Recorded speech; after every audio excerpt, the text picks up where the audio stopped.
ছাত্রদের রক্তের বিনিময়ে যেহেতু স্বাধীন হয়েছে, এখানে অন্য কারো রাইট নেই এখানে কথা বলার, কিন্তু তারা আমাদের সাথে থাকতে পারে। এখানে বৈষম্য বিরোধী ছাত্র আন্দোলনই গড়ে দিবে এবং বাংলাদেশের যে মেধাবী লোকগুলো আছে, মেধাবী, আমি বলছি না যে এই দল সেই দল, সে যে কোনো দলের হতে পারে, কিন্তু কখনোই আওয়ামী লীগ দল, কারণ তারা রক্ত দিয়ে চামড়া দিয়ে সেই দিন আমারও হয়তো আজকে যদি মারা যেতে আজকে আমার নামে হয়তো একটা হল থাকতো, কিন্তু আমরা দেখেছি এই যে হল থাকতেই কি হতো। আজকে আমি কবরে বসে আমি চিন্তা করতাম, ওমা এই জন্য তো আমি রক্ত দেই নাই, আমি কবরে গিয়েও শান্তি পেতাম না। বর্তমান বাংলাদেশ যেভাবে চলতেছে, এই চলা দিয়ে আমাদের যে শহীদরা আছে তারা কবরে শান্তি পাচ্ছে না, কারণ তারা ঘুমটাও তাদের শান্তির না। মরণের পর যে স্রষ্টার সাথে তাদের স্রষ্টার কাছে গেছে, ওইখানে তারা শান্তিতে নাই, কারণ তারা যেই বিষয়ের জন্য রক্ত দিয়েছিল এই বিষয়টা আজ পর্যন্ত বাংলাদেশে কায়েম হয় নাই। আজকে পর্যন্ত সরকারের এই দূষররা ঘুরে বেড়াচ্ছে। আমি আরেকটা বিষয় বলি সেনাবাহিনী নিয়ে। সেনাবাহিনী যথেষ্ট সময়ে একদম উপযুক্ত সময়ে উপযুক্ত সিদ্ধান্ত নিয়েছে, ঠিক আছে, আমরা তাদেরকে শ্রদ্ধা করি, কিন্তু সেনাবাহিনী এই ছাত্রদের সাথে মিলিয়ে যাওয়ার পর কেন তাদের সামনে বাংলাদেশের সেই আপনার প্রভাবশালী মন্ত্রীগুলো কিভাবে তাদের চোখের সামনে পালায়? এখানে সেনাবাহিনীর মদত ছিল, সেনাবাহিনীর মদত ছিল। আমাকে ঘুম করবেন, ঘুম করে ফেলেন, কোনো সমস্যা নেই। আমি সেনাবাহিনীকে বলছি, আপনারাও এই দোষের সাথে কিছুটা কাজ করেছেন। যদি কাজ না করেন, এরকম এই সরকারের দূষররা এবং প্রভাবশালী মন্ত্রীরা কিভাবে বাংলাদেশ থেকে পালিয়ে যায়? আমরা শুনেছি মাত্র কয়েকদিন আগে কাদের এই দেশ থেকে পালিয়েছে, তাহলে সে কিভাবে এতদিন পর্যন্ত বাংলাদেশে ছিল? এবং সেনাবাহিনীর মাধ্যমে কিভাবে শেখ হাসিনা ভারতে পালায়? তাকে কি ক্যান্টনমেন্টে রাখা যেত না?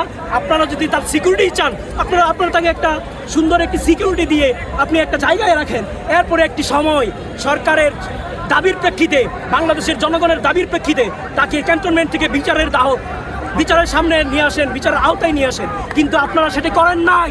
আপনারা শেখ হাসিনাকে পালাতে সাহায্য করেছেন, আপনারা সহযোগী ছিলেন। সারা বাংলাদেশের মানুষ যদি বলে সেনাবাহিনী ছিল নায়কের ভূমিকায়, আমি বলবো নায়কের ভূমিকায়ও ছিল, কিন্তু তারা ভিলেনের ভূমিকায়ও ছিল। আজকে তাদেরকে কেউ নায়কের ভূমিকা পালন করেছে, কেউ ভিলেনের ভূমিকায় পালন করেছে।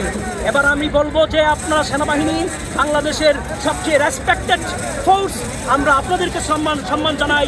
এই জাতীয় শহীদ মিনার থেকে আপনাদেরকে আমরা বলতে চাই যে আপনারা সবার মধ্যে সেনাবাহিনী প্রতিটা কয়েকদিন পর আপনারা একটা সেশন ডাকেন, সারা বাংলাদেশের যত ক্যান্টনমেন্ট আছে এই ক্যান্টনমেন্ট নিয়ে বসেন।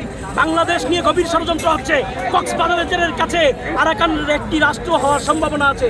যখন বাংলাদেশের স্বাধীনতা আরও বিপদে পড়তে পারে, যে কোনো সময়ে যুদ্ধের অস্ত্র ধরা লাগতে পারে, সাধারণ মানুষ আমরাও প্রস্তুত আছি আপনাদের সাথে যুদ্ধ করার জন্য। এদেশের একটি ইঞ্চি মাটিও আমরা কাউকে গ্রাস করতে দিব না।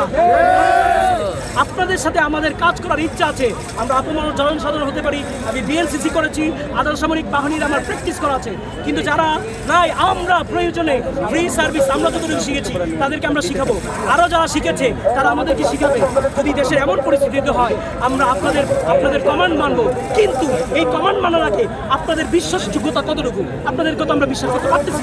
কারণ আপনারা কিভাবে আওয়ামী লীগ এবং আওয়ামী লীগের দোষরদেরকে পালিয়ে যেতে আপনারা সাহায্য করেছেন? আপনারা আপনাদের মধ্যে বসে এখন পর্যন্ত দেশে যারা দূষররা হয়ে গেছে তাদেরকে বিচারের আওতায় নিয়ে আসেন, আপনারা সরকারকে সহযোগিতা করেন, কিন্তু সাবধান, আপনারা কখনোই নিজেদের অধীনে অভ্যুত্থান গঠনের চেষ্টা করবেন না, কারণ জনগণ শিখে গেছে রাইফেলের সামনে দাঁড়ানোর। জনগণ, সেনাবাহিনী হোক কিংবা র্যাব হোক, বিজিবি হোক, যে কোনো ফোর্স হোক, যদি তারা ক্ষমতা হাতে নিতে চায়, ক্ষমতা নিতে পারবে না। মানুষ শিখে গেছে, বুক চিতিয়ে গুলি খাওয়ার জন্য আমরা প্রস্তুত। সারা বাংলাদেশের মানুষ গুলি খাওয়ার জন্য প্রস্তুত হয়ে আছে, কিন্তু আমরা চাই এখানে ভালো একটি সরকার আসবে। এই সরকার চাইবে বাংলাদেশের 1 ইঞ্চি মাটিও কেউ যাতে দখল করতে না পারে। ট্রানজিটের নামে এই যে ভারতীয় সরকার কিভাবে ট্যাক্স ছাড়া বাংলাদেশ থেকে এই 7 সিস্টার্সে তারা কিভাবে তারা অনুমোদন পেয়েছিল তাদের পণ্যগুলো নেওয়ার, এটা কিভাবে তারা হয়েছিল, এবং কি বাংলাদেশের প্রতিটি রাজ্য